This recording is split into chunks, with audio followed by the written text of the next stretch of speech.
আজ ২৬ আগস্ট ফুলবাড়ী অভ্যুত্থানের ১৯ বছর।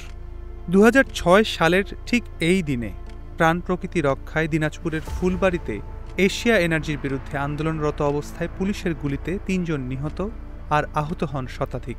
এরপর থেকে প্রতি বছর এই দিনটিকে ফুলবাড়ী দিবস হিসেবে পালন করা হয়। কি ঘটেছিল এই দিনে? ১৯৯৪ সালে অস্ট্রেলিয়ার সংস্থা বিএইচপির সঙ্গে কয়লা খনি নিয়ে চুক্তি করে তৎকালীন সরকার। বড়পুকুরিয়া কয়লা খনি থেকে ২০০৫ সালে শ্যাফট বা টানেল পদ্ধতিতে কয়লা উত্তোলন শুরু হয়। একই সময়ে সরকার ব্রিটিশ মালিকানাধীন কোম্পানি এশিয়া এনার্জির সঙ্গে ৩০ বছরের জন্য চুক্তি করে।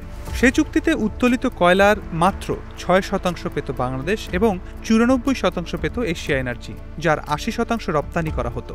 ফুলবাড়ী রক্ষা কমিটি এই প্রকল্পের বিরোধিতা জানায়। প্রকল্পে কৃষি, পরিবেশ ও জনবসতি হুমকির মুখে পড়বে জানিয়ে আন্দোলনে নামে তারা। ২৬ আগস্ট ফুলবাড়ীর নিমতলায় সভা করেন জাতীয় তেল, গ্যাস, খনিজ সম্পদ ও বিদ্যুৎ বন্দর রক্ষা কমিটির নেতারা।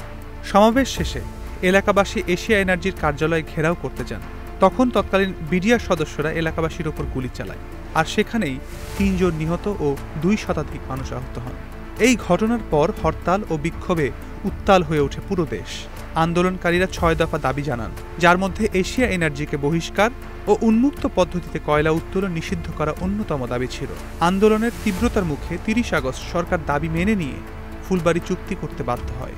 ফুলবাড়ীর জনগণ এভাবেই রাষ্ট্রের সঙ্গে যুদ্ধ করে তাদের অধিকার ছিনিয়ে আনেন।